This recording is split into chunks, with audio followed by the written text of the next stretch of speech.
The phone rang while my hands were submerged in soap, hot water, cheap plates, a borrowed sink. "Come wash the dishes if you want to join Thanksgiving," my daughter-in-law shouted over the speaker, laughter bleeding into the line like static. I looked at the bubbles climbing my wrists and thought about how quiet humiliation sounds when it thinks it has won. "Enjoy," I said. I ended the call before she could hear the calm. Calm is the most dangerous thing you can give people like that.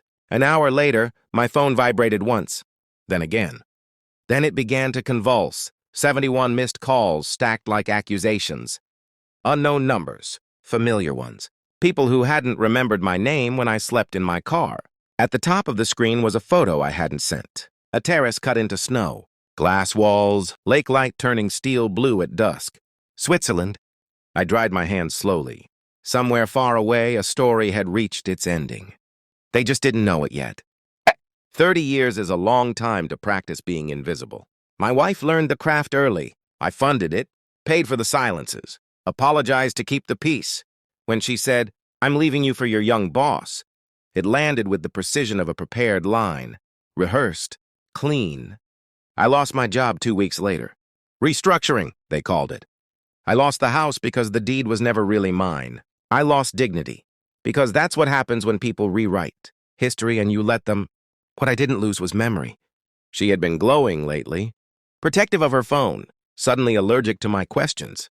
The boss, 30 years younger than me, liked to shake my hand too hard, liked to call me sir, with a smile that stayed a fraction too long. I noticed how my wife flinched when I entered rooms, how she began to narrate lies before I asked anything at all. Betrayal doesn't arrive screaming. It arrives organized. I slept in the car behind a grocery store and watched my reflection in the rearview mirror. A man reduced to surfaces, but beneath it something cold remained untouched. Calculation. I didn't confront. I observed. Phone records don't argue. Timelines don't cry. I followed patterns the way I once followed balance sheets, quietly, patiently. Lunches that ran late. Hotel receipts paid in cash. Emails deleted but not erased. Then I noticed the grandfather. A name on a corporate filing. Old money. Old rules. The kind of man who believed in ledgers and consequences. I sent a letter. Paper. Ink. Respect. We met in a cafe where the light was honest. He studied me for a long time, eyes like locked drawers. "I don't like disorder," he said. "Neither do I."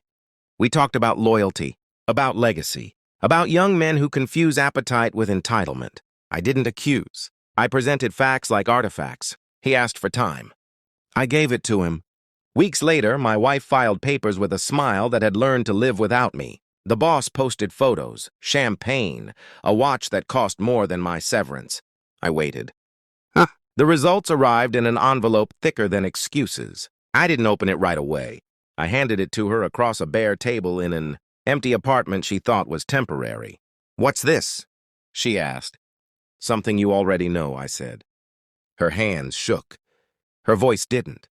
When the truth stared back at her, the room filled with a sound like breath, leaving a body that had planned to keep it. She cried, then blamed, then begged. I stayed still. "I just wanted to feel alive," she said. I nodded once. Not agreement, closure. The grandfather moved faster than rumor. Contracts were reviewed. Accounts were frozen. Photographs disappeared. The boss lost his position with the grace of a man who had never learned it. Investors fled. Friends followed. Appetite found consequences. I received a call. "You should come see this place," the old man said. "You understand value." We built something quiet, strategic, clean. I didn't put my name on the door. I didn't need to. When my daughter-in-law saw the photos, her voice cracked through the line like a dropped plate. 71 times. I never answered. I stand on the terrace now and watch the lake pretend it has no depth. People think revenge is loud. It isn't. It's administrative. It's patient. It's knowing when to leave the room and let the math finish the argument. I didn't crush them with anger.